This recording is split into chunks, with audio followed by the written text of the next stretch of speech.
Pasien atas nama Nona Masni datang ke UGD dengan keluhan utama mengalami demam, dengan riwayat kesehatan sebelum pasien dirawat di rumah sakit. Pasien mengatakan mengalami demam, tidak nafsu makan selama 4 hari, dan sudah ditangani dengan obat warung. Dan keadaan pasien tidak ada perubahan. Pada tanggal 13 September 2020, keluarga membawa pasien ke rumah sakit Bahagia dengan keluhan sama dengan di rumah. Setelah diobservasi, pasien didiagnosa demam tipoid dan dokter menyarankan agar pasien dirawat di rumah sakit ini di ruang mawar bagian penyakit dalam.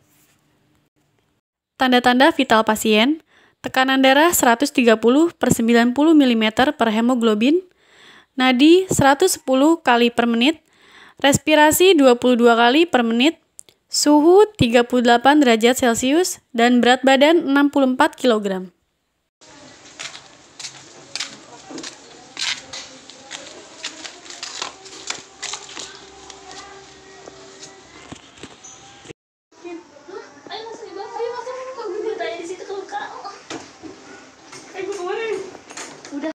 Perawat datang ke instalasi farmasi untuk menyerahkan data pasien baru. Permisi, apoteker Ida. Iya, Suster Mevi. Ini ada KOP dari ruang mawar atas nama Nona Masni. Dia didiagnosa demam tifoid. Sebentar ya, saya cek terlebih dahulu. Oke, ini ada resep ya dari dokter untuk Nona Masni. Untuk obat yang diminum per oral itu ada paracetamol ya, 500 mg, diminumnya 2 kali sehari sesudah makan. Kemudian untuk injeksinya ada ceftriaxone 1 gram 2 kali sehari. Kemudian ada ondansetron itu 4 mg 2 kali sehari. Ada ranitidin 25 mg 2 kali sehari, dan infus RL-nya 500 cc tiap 8 jam 20 ppm. Sudah ini coba bisa diulang lagi ya sama suster ya, biar agak dipahami. Jadi untuk Nona Masni ini ada obat paracetamol 500 mg 2 kali sehari, diminumnya sesudah makan. Kemudian untuk injeksinya ada ceftriaxone 1 gram 2 kali sehari. Kemudian ada ondansetron 4 mg 2 kali sehari. Terus juga ada ranitidin 25 mg 2 kali sehari. Kemudian juga dia diberi infus RL 500 cc tiap 8 jam 20 ppm. Gimana? Apakah sudah jelas? Ya, sudah. Ada yang mau ditanyain lagi nggak, Sus? Enggak, saya sudah cukup. Sudah cukup, sudah jelas. Baik, segera langsung aja ke pasiennya ya, Sus. Terima kasih, apoteker Ida. Iya, sama-sama, Suster. Perawat datang ke instalasi farmasi untuk konfirmasi permasalahan ceftriaxone injeksi. Ini obat untuk Nona Masni, ceftriaxone terdapat endapan pada saat saya mau memberikan obatnya. Apakah obat ini sudah kadaluarsa atau masih layak? Untuk pemberian injeksi ceftriaxone yang harus di-dispensing terlebih dahulu, harus diberikan segera ya, Sus. Karena jika diberikan terlalu lama itu akan mengendap. Juga untuk penyimpanannya harus di bawah suhu 25 derajat ya, Sus. Sampai sini paham, Sus? Oh iya. Paham. Kasih ya, Mbak. Iya, sama-sama. Keesokan harinya, apoteker melakukan visit tim dengan dokter penanggung jawab pasien untuk memastikan terapi obat efektif bagi Nona Masni.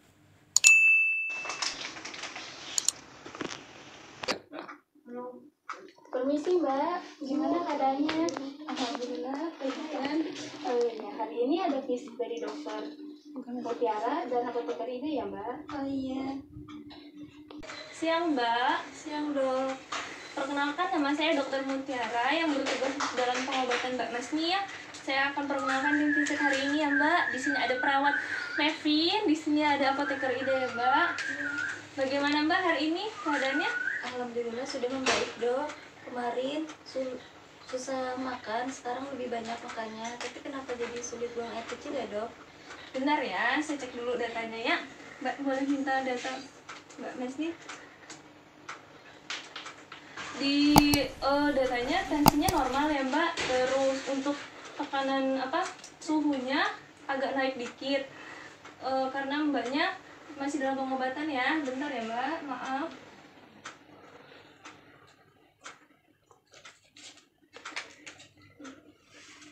Nah, untuk buang air kecilnya nanti akan saya berikan obat pelancar buang air kecil ya. Untuk makanannya dimakan teratur ya mbak. Terus sering-sering minum air putih hangat ya mbak. Gimana Mbak, hari ini sudah minum obat atau belum? Belum, jika minum obat jadi semakin mual. Diminum ya obatnya agar demamnya turun, kemudian Mbaknya juga cepat sehat begitu. Terima kasih. Ya, sama-sama. Baik Mbak, visitnya sudah cukup. Semoga lekas sembuh ya Mbak. Ya, terima kasih. Dokter penanggung jawab pasien memberikan rekomendasi berbasis bukti berkaitan dengan masalah terkait penggunaan obat. Permisi dok, boleh minta waktunya sebentar? Iya boleh, silakan duduk.